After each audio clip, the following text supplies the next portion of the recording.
আমরা আসলে মাহিরিন চৌধুরী যিনি জাতীয় বীর আমরা মনে করি সমগ্র নারী সমাজের জন্য তার আত্মার মাগফিরাত কামনা করার জন্য তার কবরকে একটু আমরা মনোজাত করার জন্য এখানে এসেছি।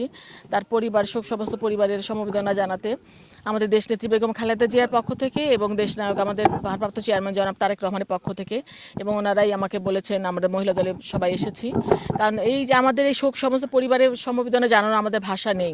আমরা যারা হারিয়েছে তারাই শুধু এটা উপলব্ধি করতে পারবে। আমরা শুধু দেখছি, আমরা মাঝে মাঝে বাকরুদ্ধ হয়ে যাচ্ছি, ভাষা হারিয়ে ফেলছি, কিন্তু তারা যে হারিয়েছেন সেটা তো তাদের একদম নিজেদের মানে ভিতরের ব্যাপার। তবে মাহিরিন চৌধুরী এতগুলো বাচ্চাকে বাঁচাতে গিয়ে তিনি আসলে মানে প্রমাণ করেছেন যে তিনি মা, তিনি একজন শিক্ষক এবং তিনি একজন মা। কারণ এই বাচ্চাগুলোর সঙ্গে তার তো রক্ত সম্পর্ক ছিল না, ছিল হয়তো আত্মার সম্পর্ক।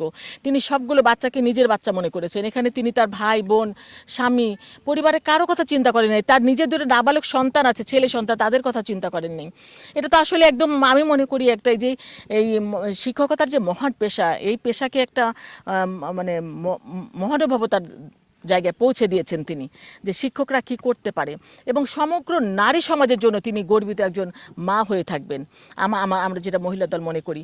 আর আপনি যেটা বললেন যে আত্মীয়তার পরিচয়, দেখেন আল্লাহর সম্মান দেওয়ার মালিক মহান আল্লাহ তাআলা। আসলে এই মাহিরিন চৌধুরী যদি বলতেন অনেক আগেই যে আমি শহীদ রাষ্ট্রপতি জিয়াউর রহমানের ভাতিজি, তাহলে তার এই স্বৈরাচারী হাসিনার সময় তাকে অনেক অপদস্থ হতে হতো, অসম্মানিত হতে হতো, চাকরিও হয়তো থাকতো না। তারপরেও না জানার পরেও তাকে কিন্তু অনেক হেনস্থার শিকার হতে হয়েছে। তো তার কপালে এই যে সম্মান মহল আল্লাহ তাআলা রেখেছিলেন জন্যই তিনি আজকে সম্মানিত বীরের মর্যাদা পেয়েছেন, যেটা আমরা সমগ্র মানে নারী সমাজ আমরা গর্ব ভরে বলতে পারি যে তিনি একজন গর্বিত মা, এবং আমরা গর্ব করি যে আমরাও একজন নারী হয়েছে, এবং সমগ্র নারী সমাজ যেন মাহিরিন চৌধুরীর মতো দৃষ্টান্ত স্থাপন করতে পারি। ভাই ধন্যবাদ। রাষ্ট্রীয় সম্মান তো তাকে অবশ্যই দেশে আগে হওয়া উচিত ছিল। দেখেন আপনাদের মালয়েশিয়ার প্রধানমন্ত্রী তাকে যে সম্মান দিয়েছেন, তারপর আরেকটা দেশের প্রাইম মিনিস্টার দিয়েছেন, যেটা তার সবার আগে প্রাপ্য ছিল বাংলাদেশের এই উপদেষ্টাদের পক্ষ থেকে। প্রধান উপদেষ্টার উচিত ছিল তাকে এই প্রথম একদম রাষ্ট্রীয় সম্মান দেওয়ার। আমি মনে করি পাইলটের আগে তাকে দেওয়া উচিত ছিল। অথচ যখন এটা জানাজানি হলো তারপর আস্তে আস্তে শুরু হয়েছে, কিন্তু এইটা তো তার হওয়া উচিত ছিল না। এটা উচিত ছিল যে সবার আগে তাকে একটা জাতীয় বীরের মর্যাদা দেওয়া। এবং আমি মনে করি যে এখনও ওনাদের সময় আছে, ওনারা যাতে এই জিনিসটা করেন, যদিও অনেক লেট হয়ে গেছে, অনেক দেরি হয়ে গেছে, তারপরেও আমি মনে করি এটা তার প্রাপ্তিতা। সেজন্য অবশ্যই তার প্রাপ্য সম্মান তাকে অবশ্যই দেওয়া উচিত।